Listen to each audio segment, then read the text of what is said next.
Hello नमस्कार, welcome to my channel study with success MB. आज मैं आपके लिए लेके आई हूँ रुद्रप्रयाग जिला सीरीज। ठीक है, इसे हम आज बहुत ही डिटेल में पढ़ेंगे और आप अगर चाहें तो मेरे साथ साथ अपने नोट्स भी तैयार कर सकते हैं। चलिए तो फिर स्टार्ट करते हैं। देखिए, सबसे पहली बात आती है कि रुद्रप्रयाग जो ज़िला है वह कैसे बना, कब बना, कितनी उसमें तहसीलें हैं, कितने ब्लॉक्स हैं, ठीक है ना, और कौन कौन से ऐसे ज़िले थे जिनको मिलाकर आपका रुद्रप्रयाग बना, या फिर इसका क्षेत्रफल कितना है। और सबसे महत्वपूर्ण जो बात है, रुद्रप्रयाग ज़िले में जो सबसे ज़्यादा प्रसिद्ध है वो है आपका केदारनाथ। तो उसे हम बहुत ही डिटेल में आज पढ़ने वाले हैं। चलिए फिर स्टार्ट करते हैं। सबसे पहले देखिए, 18 सितंबर 1997 को, ठीक है, 18 सितंबर 1997 को टिहरी, पौड़ी तथा चमोली, तीन जो ज़िले हैं टिहरी, पौड़ी तथा चमोली ज़िलों के भागों को मिलाकर इसे ज़िला बनाया गया। जो रुद्रप्रयाग ज़िला जब बना हमारा, तो इसमें क्या हुआ कि कुछ भाग टिहरी का, ठीक है, कुछ पौड़ी का और कुछ चमोली से लेकर इसे क्या किया गया, एक अलग से रुद्रप्रयाग ज़िला बनाया गया। देखिए, जो रुद्रप्रयाग है यह ऋषिकेश से 139 किलोमीटर की दूरी पर है। अगर आप ऋषिकेश से देखें तो रुद्रप्रयाग ऋषिकेश से 139 किलोमीटर की दूरी पर स्थित है। और जो रुद्रप्रयाग जो ज़िला है, यहाँ पे देखिए अलकनंदा एवं मंदाकिनी नदियों का संगम होता है। कई बार पूछा जाता है, काफ़ी इम्पोर्टेंट है। इसे या तो ऐसे पूछ देंगे आयोग कि रुद्रप्रयाग में कौन कौन सी नदियों का संगम होता है, या फिर ये पूछ देंगे कि अलकनंदा एवं मंदाकिनी नदियों का संगम कौन से ज़िले में होता है या फिर कौन से स्थान में होता है। तो वहाँ पे आप देख सकते हैं रुद्रप्रयाग में होगा। ठीक है, नेक्स्ट जो है कि महाभारत में, ठीक है, जो महाभारत जो ग्रंथ है हमारा प्रसिद्ध एक ग्रंथ है, तो इसमें रुद्रप्रयाग को रुद्रावर्त कहा गया था। ठीक है, अगर कभी पूछे आयोग कि महाभारत में रुद्रप्रयाग को क्या कहा गया था, तो जैसे कि ये मिलते जुलते नाम आपको लग रहे होंगे, तो वही है कि रुद्रावर्त। रुद्रप्रयाग को आपके रुद्रावर्त कहा गया था महाभारत में। ठीक है, यहाँ पर 200 से अधिक शिव मंदिर हैं। काफ़ी संख्या में यहाँ पे शिव मंदिर पाए जाते हैं। ठीक है, तो जो कि आप देख सकते हैं कि 200 से भी अधिक है यहाँ पे शिव मंदिर। अगर रुद्रप्रयाग ज़िले की क्षेत्रफल की बात करें तो वो है आपका 1984 वर्ग किलोमीटर। ठीक है, तथा यहाँ पर विधानसभा क्षेत्रों की संख्या 2 है। अगर विधानसभा क्षेत्रों की संख्या देखें तो काफ़ी कम इस ज़िले में है। चंपावत, उत्तराखंड में चंपावत और रुद्रप्रयाग 2 ऐसे हैं जिनमें काफ़ी कम है। ठीक है, तो जो विधानसभा क्षेत्रों की संख्या है यहाँ पे वो 2 है। इसमें आप देख सकते हैं कि एक तो रुद्रप्रयाग है, ठीक है, और एक आपका केदारनाथ है। ये 2 क्या है, यहाँ पे विधानसभा क्षेत्र है। अब चलते हैं कि यहाँ पे तहसील कितने हैं, तो आप देख सकते हैं कि जो रुद्रप्रयाग ज़िला है यहाँ पे 4 तहसील है। अब वो 4 तहसीलों के नाम मैंने आपको यहाँ पे बताए हुए हैं, रुद्रप्रयाग, ऊखीमठ, जखोली एवं बांसुकेदार। ठीक है, बांसुकेदार, ये जो है 4, ये रुद्रप्रयाग ज़िले की तहसीलें हैं। और यहाँ पे 3 विकास खंड भी हैं। विकास खंड जिसे हम ब्लॉक कहते हैं, तो यहाँ पे 3 ब्लॉक हैं। ऊखीमठ ब्लॉक है, एक अगस्त्यमुनि है और एक जखोली है। तो ये था छोटा सा एक इंट्रोडक्शन रुद्रप्रयाग ज़िले के बारे में। अब हम जो इसके प्रमुख जो स्थल है, जो काफ़ी इम्पोर्टेंट है, केदारनाथ। ठीक है, केदारनाथ के बारे में काफ़ी अच्छे से डिटेल से पढ़ेंगे, क्योंकि केदारनाथ बहुत ही महत्व रखता है। ठीक है, उत्तराखंड में अगर आप देखें तो जो केदारखंड जो नाम पड़ा था उत्तराखंड का, वो केदारनाथ के ही वजह से पड़ा था। तो पढ़ते हैं हम केदारनाथ के बारे में। देखिए, जो केदारनाथ है, यह 12 ज्योतिर्लिंगों में से एक है। ठीक है, काफ़ी इम्पोर्टेंट पॉइंट है कि 12 ज्योतिर्लिंगों में से एक है आपका केदारनाथ। यह मंदिर समुद्र तल से, अगर इसकी ऊंचाई देखें हम समुद्र तल से, तो 3584, ठीक है, मीटर की ऊंचाई पर है। इसे आप 3581 से लेकर 3584 में मान सकते हैं, क्योंकि आपकी ये जो परीक्षा वाणी एक बुक है उत्तराखंड की, उसमें तो दिया गया है 3584 मीटर, लेकिन अन्य जैसे राजेंद्र बलोदी है या फिर एक दो बुकें और हैं, तो वहाँ पे जो इसकी ऊंचाई है वो दी गई है 3581। तो ठीक है, तो आप इसे 3581 से लेकर 3584 मान सकते हैं। उसमें आप देख सकते हैं कि आपके पास क्या ऑप्शन आया हुआ है। वैसे आयोग ज़्यादातर जो मानता है वो राजेंद्र बलोदी को ही मानता है, उनकी बुकों से ही वो ज़्यादा मानते हैं। तो आप इन चीज़ को अच्छे से ध्यान में रखें। आप दोनों जो हैं ज़्यादा अंतर नहीं है, इसलिए ऑप्शन में जहाँ तक मुझे लगता है तो इन दोनों में से ही, मतलब अगर कहीं मतलब मान लीजिए आपकी 3584 आया है, तो दूसरा जो ऑप्शन होगा वो 3600 समथिंग होगा। तो इसलिए इसमें कोई घबराने वाली ऐसी कोई बात नहीं है। आप दोनों जो इसकी ऊंचाई है इसको ध्यान से रखें, ठीक है। अगर कभी पूछा जाए तो आपको दिक्कत ना हो, इसलिए मैंने आपको डिटेल में ये चीज़ बता दी है। अब देखिए, जो समुद्र तल से इसकी ऊंचाई 3581 से 3584 मीटर की ऊंचाई पर, और देखिए मंदाकिनी नदी के शीर्ष पर स्थित है। पूछा जाता है, काफ़ी इम्पोर्टेंट है कि जो केदारनाथ जो मंदिर है वह किस नदी के शीर्ष पर स्थित है। तो आप देख सकते हैं कि यह है आपके मंदाकिनी नदी के शीर्ष पर। इस मंदिर की महत्ता के कारण ही गढ़वाल का नाम केदार खंड पड़ा, ठीक है, जो कि मैं आपको पहले भी बता चुकी हूँ कि जो ये केदारनाथ मंदिर, इसकी इतनी महत्ता थी, इतनी इम्पोर्टेंसी थी कि इसी के कारण आपका क्या है, जो गढ़वाल जो क्षेत्र है उसका नाम केदारखंड पड़ा। अब इससे आगे देखें,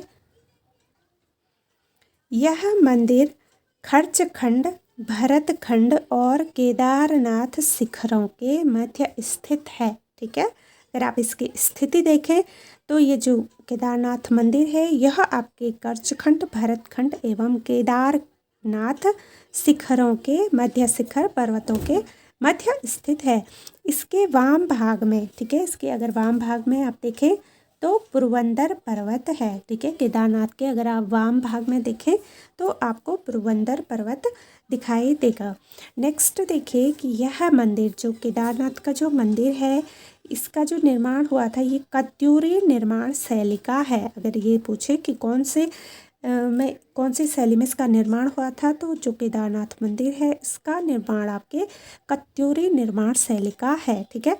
इसके निर्माण में देखिए, इसके जो निर्माण है इसमें आपको भूरे रंग के, कौन से रंग के, भूरे रंग के विशाल पत्थरों का प्रयोग किया गया है। अगर इस मंदिर के निर्माण में देखें तो वहाँ पे आपके ब्राउन कलर के क्या विशाल पत्थरों का प्रयोग देखने को मिलेगा, ठीक है। नेक्स्ट जो पॉइंट है देखिए कि यह मंदिर छत्र प्रासाद युक्त है, ठीक है। जो ये मंदिर है यह आपके क्या है, छत्र प्रासाद युक्त है। और इसके गर्भगृह, ठीक है, इसके गर्भगृह में त्रिकोण आकृति, कौन सी आकृति, त्रिकोण आकृति की एक बहुत बड़ी ग्रेनाइट की, और बहुत बड़ी है, और किसकी, ग्रेनाइट की शिला है। क्योंकि पूछा जाता है कई बार कि केदारनाथ में कौन से उस धातु की वो है, शिला है। तो आप देख सकते हैं कि किसकी है, यह ग्रेनाइट की शिला है। ग्रेनाइट की जो लिंग के चारों ओर अर्धा है, ठीक है, अर्धा है लिंग के चारों ओर, जो शिवलिंग है हमारा उसके चारों ओर अर्धा है, जो कि अति विशाल है, ठीक है, बहुत ही बड़ा है और एक ही पत्थर का है, ठीक है, बहुत बड़ा है। और क्या है, जो पूरा जो है वो प्रतिमा, जो पूरी शिला है वह एक ही पत्थर का बना हुआ है। इसी स्वभू केदार लिंग की उपासना पांडवों ने भी की थी, ठीक है। इसे जो स्वयंभू, जिसे कि जब आप देख सकते हैं कि एक ही पत्थर और वो भी इतनी बड़ी जो शिला है वो उसी पत्थर है, तो उसी को क्या माना है, स्वयं प्रभु को माना गया है। उसी जो जो शिला है उसको ही स्वयं क्या मान लिया है, प्रभु माना है। और उसी की उपासना यहाँ पे क्या बोलते हैं कि पांडवों ने भी की थी, क्योंकि जब पांडव युद्ध हुआ था, जब महाभारत में जब युद्ध हुआ था, तो पांडवों ने अपने कई सगे संबंधियों को क्या करा था, खो दिया था, क्योंकि उनकी मृत्यु हो गई थी जब युद्ध हुआ था। तो वो उस चीज़ से शिव क्या है, शिव क्रोधित हुए थे पांडवों से। तो शिव चाहते नहीं थे कि वो पांडवों से मिले। तो शिव जब भागते थे तो पांडवों ने तब भी वो क्या कर रहे थे, पीछा करते रहे। और इसी कारण कहा जाता है कि उन्होंने वहाँ पे केवल क्या करा था, अपना मतलब अपना जो शरीर है, अपना जो अंग है, उसे छुपा के वो धरती में ही समा गए थे। तो आगे मैं आपको बताती हूँ कि यहाँ पर शिव के किस रूप की पूजा की जाती है। तो अब अगर हमें जाना हो, कभी केदारनाथ हमें जाना हो, तो हम देखेंगे कि हम कहाँ से वहाँ कैसे जा सकते हैं। ठीक है, वो मैं आपको एक थोड़ा छोटी सी जानकारी इसमें ऐड करके बताना चाहती हूँ, क्योंकि कई लोग ऐसे होते हैं जो अगर वहाँ पे जाना चाहें तो वो वहाँ कैसे पहुँचेंगे। ठीक है, तो देखते हैं केदारनाथ यात्रा मार्ग। ठीक है, यहाँ पहुँचने के लिए ऋषिकेश से गौरी कुंड तक मोटर मार्ग है। ठीक है, गौरी कुंड से केदारनाथ तक 14 किलोमीटर 14 किलोमीटर पैदल मार्ग है। उसके बाद देखिए, गौरी कुंड से घोड़े, कंडी तथा डांडी मिल जाती है। अगर कोई असमर्थ है जो चढ़ नहीं सकता है चढ़ाई पे, तो उनके लिए यहाँ पे ये सुविधा भी है। और आज की डेट में तो यहाँ पे आप हेलीकॉप्टर सेवा भी यहाँ पे क्या लागू है। ठीक है, अगर हम बात करें कि ऋषिकेश से केदारनाथ की दूरी देखें तो 224 किलोमीटर की दूरी पर स्थित है। और जो ये मार्ग है, इसके बीच में आपको ब्यासी, देवप्रयाग, श्रीनगर, रुद्रप्रयाग, तिलवाड़ा, अगस्त्यमुनि तथा गौरी कुंड दर्शनीय स्थल भी आपको मिलते हैं। ठीक है, अब देखिए मंदिर के बारे में थोड़ी बहुत जानकारी हम देखेंगे। जो केदारनाथ हमारा मंदिर है, ठीक है, यह मंदिर भगवान शिव को समर्पित है। ठीक है, जो भगवान शिव है, क्योंकि पूछा जाता है एग्ज़ाम्स में बद्रीनाथ में कौन से भगवान है या फिर केदारनाथ में कौन से भगवान की पूजा की जाती है, तो आपको ज्ञात होना चाहिए कि जो केदारनाथ जो मंदिर है ये कहाँ भगवान शिव के लिए समर्पित है। धार्मिक मान्यता है कि यहाँ महाभारत युद्ध के बाद पांडवों ने अपने संबंधियों की मृत्यु पर प्रायश्चित किया था। यहाँ से भैरव मंदिर, ठीक है, भैरव मंदिर, आदि शंकराचार्य की समाधि और गांधी सरोवर को भी देखा जा सकता है। ठीक है, अब देखिए कि कपाट कब खुलते हैं आपके।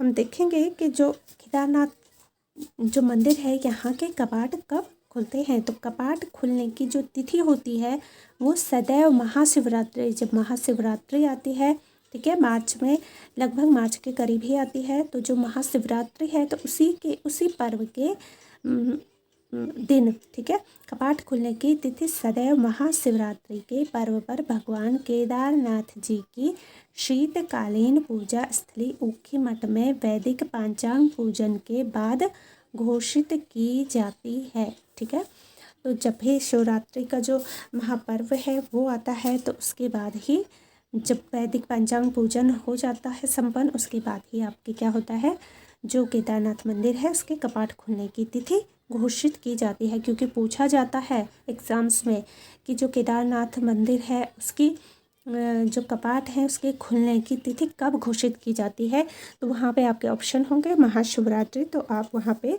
सही करके आ सकते हैं। इस धाम को सदैव भैया दूज, ठीक है, वो तो ठीक है, कब कपाट खुलते हैं। अब देखिए कि कपाट कब बंद होते हैं। इस धाम को सदैव भैया दूज, जो कि दीपावली के बाद आता है, ठीक है, तो दीपावली के भैया दूज के दिन बंद करने की परंपरा रखी है। ठीक है, तो आप यहाँ से देख लिया होगा आपने कि कब आपके केदारनाथ की कपाट खुलते हैं और कब बंद होते हैं। देखिए शीत ऋतु में 6 माह, ठीक है, जब सर्दियों का जो समय होता है उस टाइम पे 6 माह भगवान केदारनाथ जी की नियमित पूजा ऊखीमठ में स्थित प्राचीन ओंकारेश्वर मंदिर में होती है। मोस्ट इम्पोर्टेंट ये पॉइंट है, अगर कभी भी आपसे पूछा जाता है कि जो केदारनाथ भगवान हैं उनकी शीतकालीन में पूजा कौन से मंदिर में होती है? तो आपको पता होना चाहिए कि ऊखी मठ में जो प्राचीन कौन सा है, ओंकारेश्वर मंदिर है। यहाँ पे आपके केदारनाथ जी की पूजा होती है शीतकालीन में, ठीक है। जहाँ द्वितीय केदार भगवान मंदिर भगवान मद्महेश्वर, ठीक है, जो कि मैं आपको पहले वाली वीडियोस में पढ़ा चुकी हूँ मद्महेश्वर। तो उसमें क्या होता है कि द्वितीय जो केदार भगवान हैं आपके मद्महेश्वर, उनकी भोग मूर्ति भी शीतकाल में पूजा हेतु रहती है, क्योंकि जब वहाँ पे भी कपाट बंद होते हैं तो वो भी जो द्वितीय केदार हैं, ठीक है, तो उनकी मूर्ति भी आपके ओंकारेश्वर में ही रखी जाती है, उनकी भोग मूर्ति, ठीक है। नेक्स्ट देखिए कि केदारनाथ 5 शैव तीर्थों में से एक है। मोस्ट इम्पोर्टेंट है, जनरल नॉलेज का ये क्वेश्चन भी बन सकता है और उत्तराखंड के सिलेबस का तो है ही, ठीक है, कि जो केदारनाथ है आपका केदारनाथ मंदिर 5 शैव तीर्थों में से एक है। पहला जो शैव तीर्थ है वो है आपका नेपाल में पशुपतिनाथ, जो कि आप सभी को पता होगा, ठीक है, काफ़ी प्रसिद्ध है नेपाल में पशुपतिनाथ। तो ये आपका क्या है, प्रथम शैव है, शैव तीर्थों में से एक है। अगर दूसरे शैव तीर्थ की बात करें तो दूसरा है आपके कुमाऊं में जागेश्वर, ठीक है, कुमाऊं में जागेश्वर। और तीसरा है गढ़वाल में केदारनाथ, ठीक है, गढ़वाल में केदारनाथ। और चौथा है आपका हिमाचल में बैजनाथ। और पांचवा शैव तीर्थ है आपका कश्मीर में अमरनाथ, ठीक है। ये सारे भी मैं आपको डिटेल में अच्छे से बताऊंगी, पढ़ाऊंगी, तो आप ऐसे ही मेरे साथ बने रहना, ठीक है। तो जैसे कि मैंने बताया कि ये क्या है, 5 जो शैव तीर्थ हैं उनमें से एक है आपका केदारनाथ, ठीक है। और बाकी जो प्रथम द्वितीय तृतीय चतुर्थ 4 जो हैं जो शैव तीर्थ हैं वो मैं आपको बता चुकी हूँ।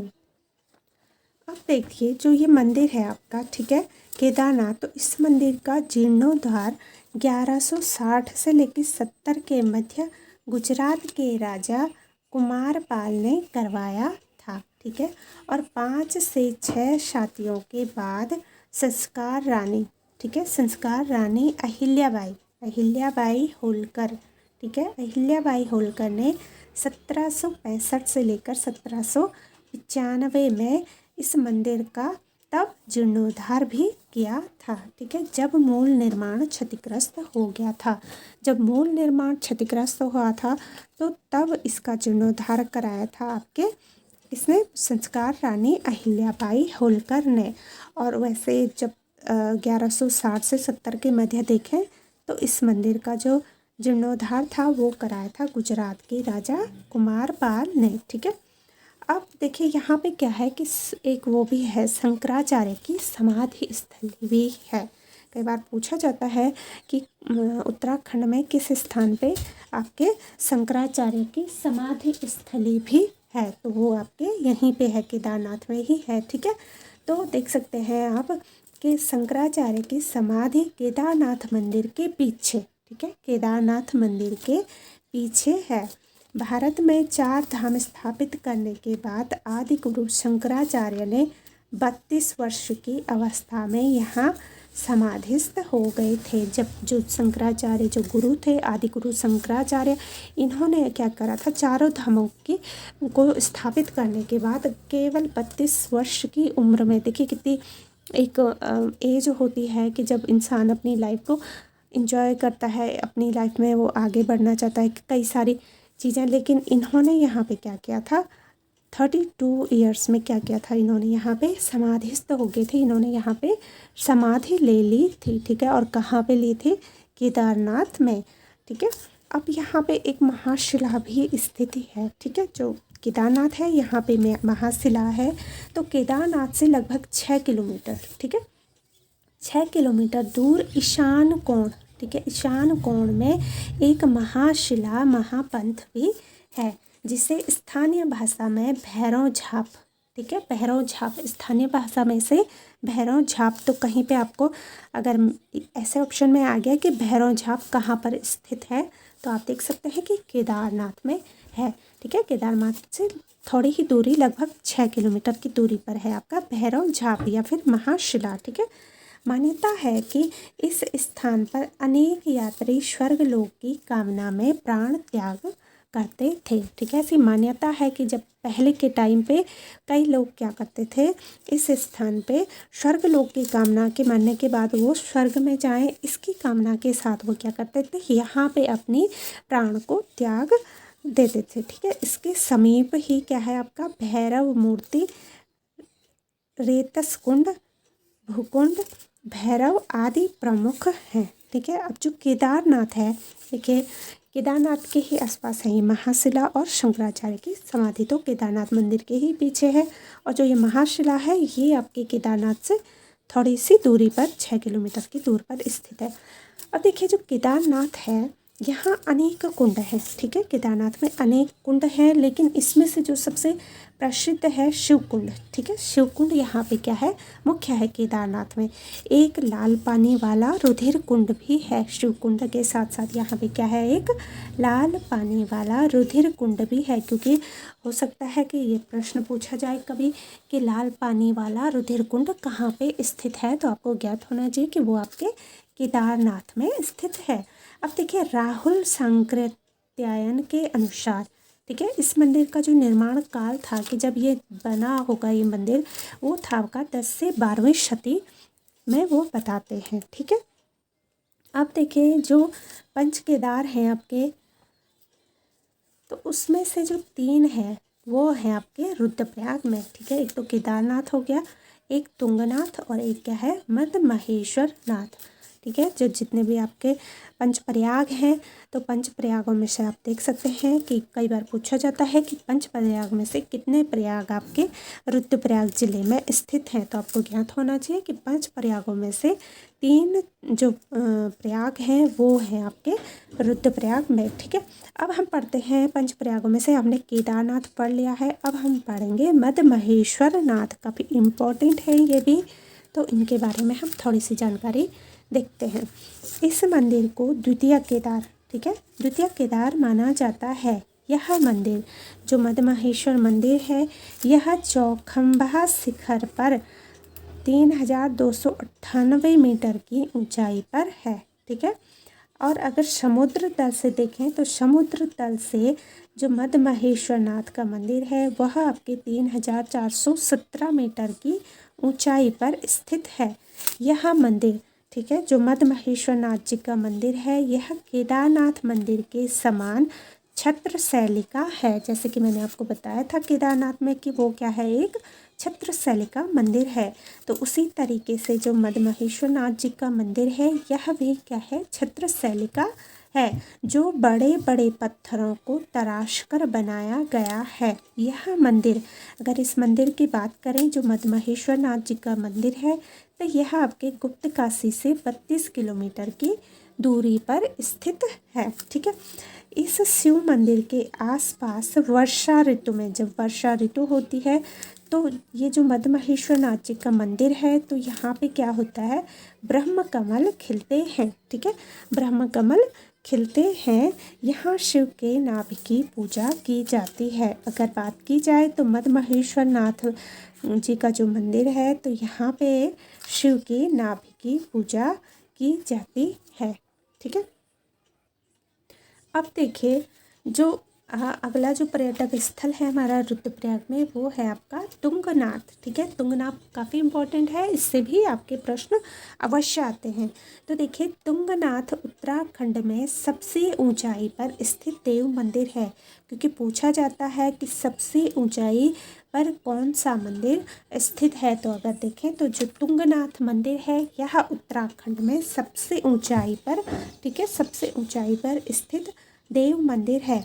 यह मंदिर अगर इसकी ऊंचाई देखें तो समुद्र तल से 3680 मीटर की ऊंचाई पर स्थित है। ठीक है ना,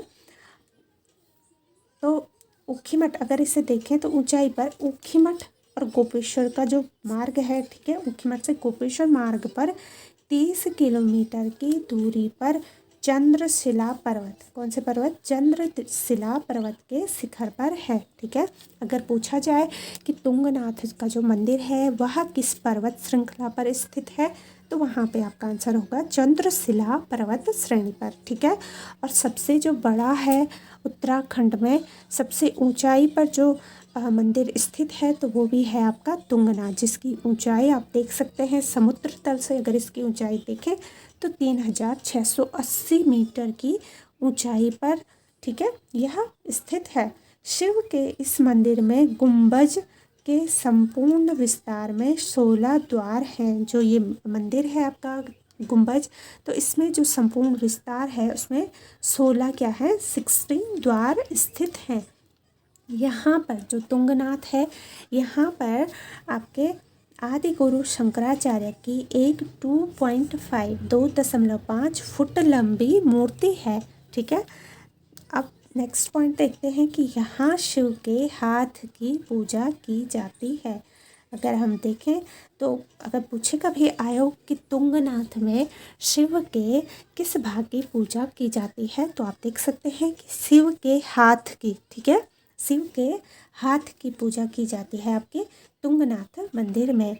5 केदार में इन्हें तृतीय केदार कहा जाता है। जो हमारे 5 केदार हैं उसमें से जो तुंगनाथ है, तुंगनाथ को आपका क्या कहा जाता है, तृतीय केदार कहा जाता है। क्योंकि हो सकता है आयोग डायरेक्टली ये पूछे कि उत्तराखंड का तृतीय केदार कौन सा है, तो आपको पता होना चाहिए कि वो है आपका तुंगनाथ। प्रथम और द्वितीय में बता चुके हूँ, ठीक है। ये आपका क्या है, तृतीय केदार कहा जाता है आपका तुंगनाथ। शीतकाल में तुंगनाथ की पूजा मक्कू मठ में होती है। इस मंदिर के कुछ ही दूरी पर रावण शिला भी स्थित है। अगर कभी पूछा जाए कि जो तुंगनाथ है इनका शीतकाल में पूजा किस स्थान पे होती है, तो वहाँ पे आप देख सकते हैं कि ये कहाँ पे होती है, मक्कू मठ में, ठीक है। मक्कू मठ में तुंगनाथ भगवान की शीतकालीन पूजा होती है। और जो तुंगनाथ मंदिर है इसी की थोड़ी ही दूरी पे आपके रावण शिला भी स्थित है। क्योंकि कई बार एग्ज़ाम में पूछा गया है कि रावण शिला कहाँ स्थित है, तो वहाँ पे हमें लगता है ये तो कहीं पे था ही नहीं, हमने तो पढ़ा ही नहीं, लेकिन सब होता है, ठीक है। आप जिला सीरीज़ को बहुत ही डिटेल से देखें, पढ़ें, तो उसी से आपको सारे प्रश्नों के उत्तर मिल जाएंगे। तो उम्मीद है आपको मेरी वीडियोस ज़रूर पसंद आती होंगी। आप देखते रहिए, अपने नोट्स भी तैयार कर सकते हैं, ठीक है। खूब सारी आप मेहनत कीजिए और सफल हो जाइए। चलिए फिर हम मिलते हैं अपनी अगली वीडियोस में। तब तक आप अपना ध्यान रखिएगा। Bye and take care.